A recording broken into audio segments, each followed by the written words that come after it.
皆さんこんにちは。お久しぶりです。専務葉月良役松風雅也です。私がそのテレビシリーズで、ヒーローもの戦隊ヒーローものをやった次の年ですかね、オーディションの話をいただいて、その時にオーディション会場に行くのに細かいことは言えないと、さらにハンコをですね、日本の印鑑ですねを持ってこないと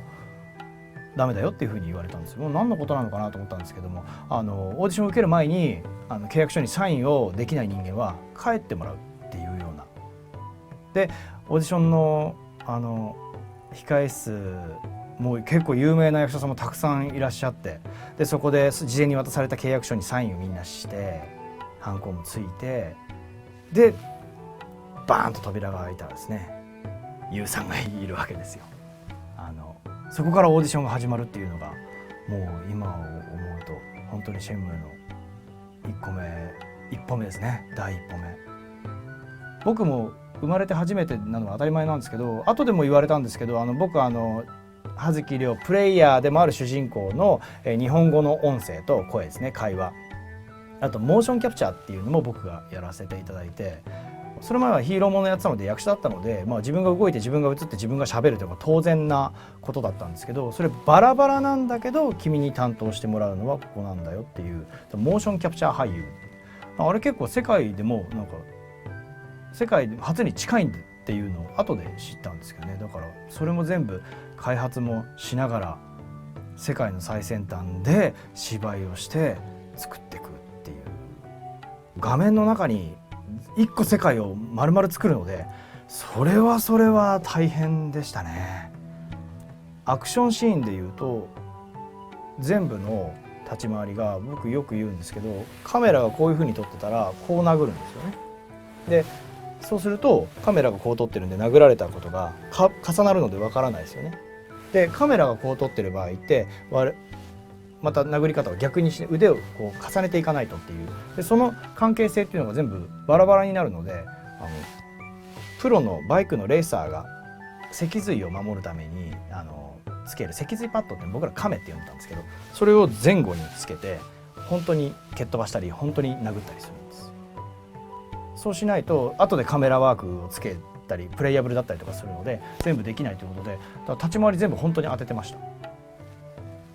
でそれに合わせて本当に嘘みたいにわーって吹き飛ぶ時はもう腰に紐をつけて本当に蹴飛ばされるリアクションに合わせて10人ぐらいの人が引っ張るから体が飛んでいくみたいな、香港映画のワイヤーアクション的なことを実は全部アクションシーンではやってるんですよね。だから今見てもいいなって自分でも思うのは、やっぱりダメなんですけどね、マジ当てっていうですね。次のカットのアクションとか最後の一手はマジ当てでいきますよとかってよく殴り合ってましたね。今でもシェム作ってたアクションの人と仲いいのはやっぱりいっぱい殴り合ったからかなと思うんですけど、それ以外も例えばただ立つとかただ座るっていう動作も全部僕が撮ってるので、例えば立つ、でこれ立つもこっち側に立つ、こっち側から座る、こっちにも立つみたいな、これ右手で開けて右足で出る、開けて左足から開けてこう出るみたいなのも全部、多分これが一番皆さんに見覚えのあるんでね。それもだから基本動作だけでどのくらいですかね、すごい数持ってると思うんです。100や200じゃ収まらないと思いますね。子猫見つけてしゃがむとか、じゃあちょっと優しくしゃがもうかなとか、そういうのもみんなでこだわって全部やったのを覚えてます。モーションキャプチャーをやるにあたって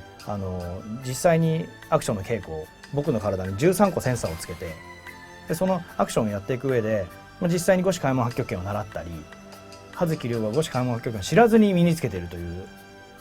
設定なので、自分もやっぱできてないといけない。でどうせやるんだったらちゃんとやろうよみたいな、ユウさんの集めた周りの人たちはみんなそういう人たちが多かったので、僕も実際に弟子入りしてその期間みっちりと練習しましょうみたいな。では、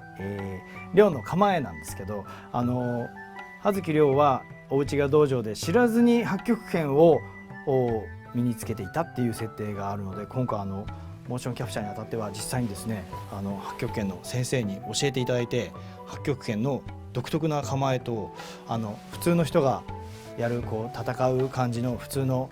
感じとの真ん中でこう葉月亮構えっていうのをですね立師の方と作ったりして、これがだから